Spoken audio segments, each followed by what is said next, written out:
और इसी बीच देवली उनियारा विधानसभा चुनाव को लेकर इस वक्त की बड़ी जानकारी। देवली उनियारा विधानसभा चुनाव में निर्दलीय उम्मीदवार नरेश मीणा का बड़ा आरोप। निर्दलीय उम्मीदवार जो कांग्रेस से टिकट मांग रहे थे, उनका बड़ा आरोप ईवीएम मशीनों पर दिख रहा उनका हल्का निशान। नरेश मीणा ने कहा है कि साजिश के साथ ये काम किया गया है।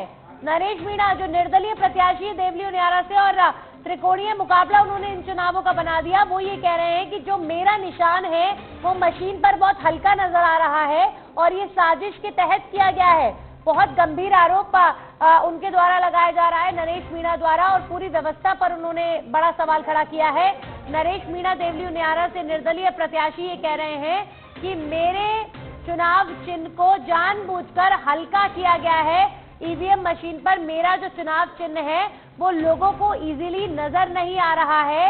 ये गंभीर आरोप नरेश मीणा लगा रहे हैं और अब ये देखने वाली बात होगी कि इस पर इलेक्शन कमीशन की तरफ से क्या कोई संज्ञान लिया जाता है, क्योंकि देवली उनियारा से नरेश मीणा निर्दलीय प्रत्याशी है। पहले कांग्रेस पार्टी से टिकट मांग रहे थे लेकिन उनको मिला नहीं इस बार टिकट और नाराज हुए। सचिन पायलट के नजदीकी है नरेश मीणा और अब पार्टी से बगावत कर चुनाव लड़ रहे हैं। हमारे सहयोगी भूपेंद्र जुड़ चुके हैं, सीधा उनका रुख करेंगे। भूपेंद्र, बड़ा गंभीर आरोप निर्दलीय प्रत्याशी नरेश मीणा ने लगाया है कि उनका जो लोगो है वो बहुत हल्का नजर आ रहा है। क्या कहीं से कहीं तक कोई सच्चाई इस आरोप में?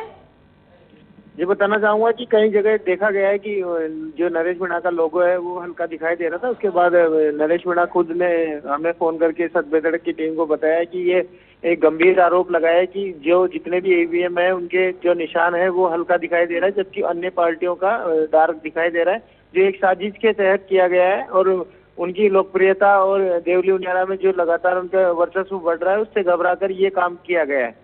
जी नंदनी, बिल्कुल। यहाँ पर देखिए, जब चुनाव होता है और ये किसी भी प्रत्याशी के लिए बहुत ज्यादा चिंता का विषय बन जाता है, क्योंकि बेशक निर्दलीय उम्मीदवार है लेकिन अच्छा पैठ रखते हैं अपने क्षेत्र में और पूरी कोशिश उन्होंने भी करी है इन चुनाव के प्रचार प्रसार में। और उनके द्वारा जब ये गंभीर आरोप लग रहा है कि उनका जो निशान है वो हल्का नजर आ रहा है, तो क्या अभी तक कोई जो वहां पर सरकारी अधिकारी है उनकी तरफ से कोई बयान दिया गया, इलेक्शन कमीशन की तरफ से कोई संज्ञान लिया गया क्या इस शिकायत के बाद?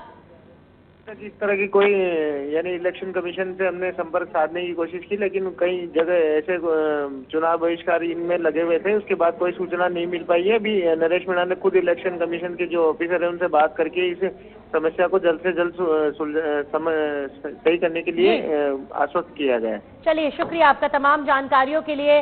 उम्मीद यही करेंगे कि जो प्रत्याशी हैं नरेश मीणा उनकी समस्या पर संज्ञान भी लें, क्योंकि बहुत ट्रांसपेरेंसी के साथ चुनाव वैसे तो इलेक्शन कमीशन कंडक्ट करवाता है, लेकिन कई बार बहुत छोटी छोटी शिकायतों में भी जो प्रत्याशी हैं वो डर जाते हैं, क्योंकि उनके लिए तो पूरा उनकी साख, उनका चुनाव, उनका जीवन जुड़ा होता है और बहुत मेहनत करता है कोई भी प्रत्याशी।